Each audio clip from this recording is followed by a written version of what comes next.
I've been getting so many codes with Ophiuchus just clicking in, and today I really realized that one of the reasons that I'm seeing so many of the powerful women in these divine feminine stories, why Rhea and Mary and now Isis spoke to me in these tales, in these mythologies, that is because this is representing the Ophiuchian energy.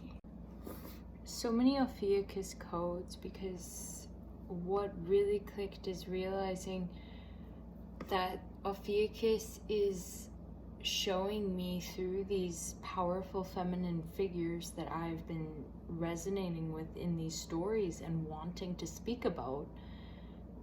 This is the Ophiuchus energy. This is that suppressed divine feminine, that these energies of these women who have not been honored and have not been shared in the same way, being brought to light in the same way that Ophiuchus is the missing 13th constellation. It's this divine feminine aspect that's been hidden in society. So the story that I've been seeing and putting together with Kronos and Saturn, Rhea was the divine feminine counterpart of this, and she was not acknowledged. She was considered a titaness, but not a goddess in her own right, even though she was born a titan. And she is coming in as this Ophiuchian energy, this, just like Mary, just like in the Egyptian story of Jupiter and Saturn, with Jupiter's eye, the eye of Jupiter, being from Horus and Osiris. Isis is the other Ophiuchus female counterpart that I'm seeing in these stories. There's always a divine feminine who is behind the man, a divine female who is behind the man in these stories, whose story has been told but not remembered in the same way. A female who is there and present behind him, and when you look in the story, you really see the key role that she played. For example, in the story with Mary, she gave birth to Jesus. She was the vessel in which Jesus came into this world.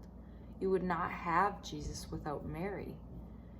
And with Rhea and Kronos and Zeus, Rhea was the reason that Zeus survived. If it wasn't for Rhea's thinking, Zeus would have been consumed by Kronos, and this prophecy of him overthrowing his father would have never been completed.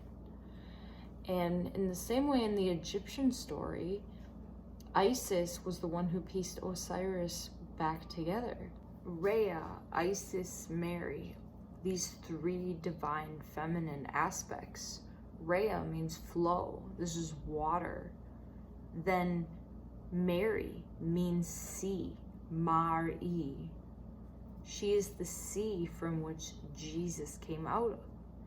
And Isis, her name means throne, but if you look at the context of the word Isis, it's ice, sometimes spelled with actual ice in it. She is the ice, the frozen, the keeping. They are all, these divine feminine are represented with this water energy. And the feminine, the water, is what has been suppressed in society. The masculine and the fire is overraging, but the feminine is what we have seen undercovered. If you look at the symbol for Ophiuchus, it looks like a cup with water within it. And similar, these feminine, all of their names have water. They are all representations of the water, because Ophiuchus, this feminine energy, this divine lost feminine energy, is literally this water, this cup of water. And what's really interesting is that with the new moon that is coming up on the 14th, it's going to be during the time when the sun and the moon are both in Ophiuchus. We're going to have a double, because right now we are in the season of Ophiuchus. The sun is shining there, and the moon will be there in its new moon form. So it's like this womb of darkness in which we are seeing all of these aspects of the feminine energy. The 12th month of December, but showing us the 13th sign. December being the 12th month, this is the last month of the year. It is bringing us into darkness. It's like this underworld. When you think of December, it's like the closure of the year, moving from 2020 to 2021. Ophiuchus is the recognition of this divine feminine power. And these women symbolize it so clearly. Think of Ophiuchus being the hidden sign, being hidden like the feminine, like the women, hidden in myth, hidden from society, hidden in astrology. Yet the skies and everything is clear to us. And when we connect to these skies, really connect to these energies, this is when this is present to us. Like right now, all of these codes for me are coming in with Ophiuchus, with this divine feminine, these symbolized representatives of her in these tales. And this is happening in December. Right now, showing us these aspects of inner healing, because we would not be where we are now without acknowledging that inner feminine. And we have to be able to dive into ourselves and acknowledge that there is a man and woman, that there's the feminine and masculine energies, or the fire and water. Like, we are both of this duality. And if we cannot bring both and balance them in a beautiful dance, then we're lost. Ophiuchus is showing us the shadow. Ophiuchus is the serpent bearer, and serpents are feared by man. Serpents are seen as this dark aspect, as evil. When you look at a figure like Satan, the snake, even intrinsically, there are so many people that are terrified of snakes.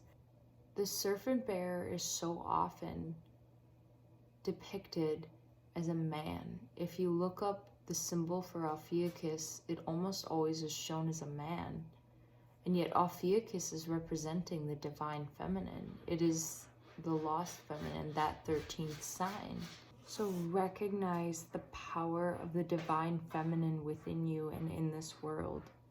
Because in order to rise like the rapture, like the prophecies, we must be able to acknowledge these energies and balance them.